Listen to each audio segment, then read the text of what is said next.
Hülya xanım, sizə xoş gördük. Xoş gəlmisiniz. Təşəkkür edirəm sizə Meyvə xanım. Çox sağ olun ki, bu diqqətə görə minnətdaram sizə. Bizim sevimlimiz sizə, bilirsiniz, əzizimizsiniz. Çox sağ olun, minnətdaram sizə. Yalçın da ki, mənim uşaqlığımdır.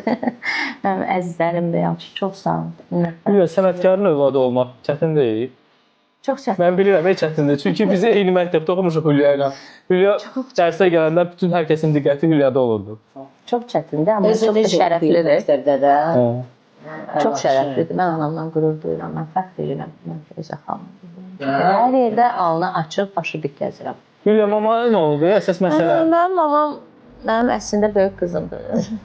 Biz nənəmin məzarına getdik. Nənəm rəhmət eləsin. Oradan mama çox pis ağlamışdı. Ümumiyyətlə biz hər dəfə ora gedəndə çox böyük kədərlə dönürük evə. Mən hiss edirdim ki, mama yaxşı deyil.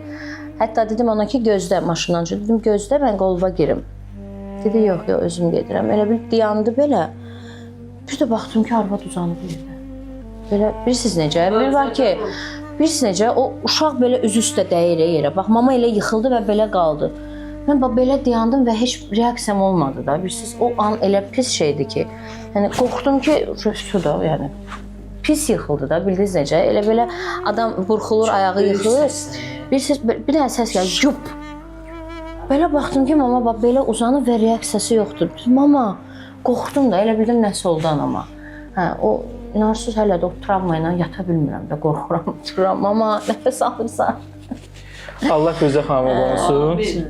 Yaxşı ki, varmışsınız Feyzə xanım. Yaxşı həkimlərimiz var, sağ olsunlar.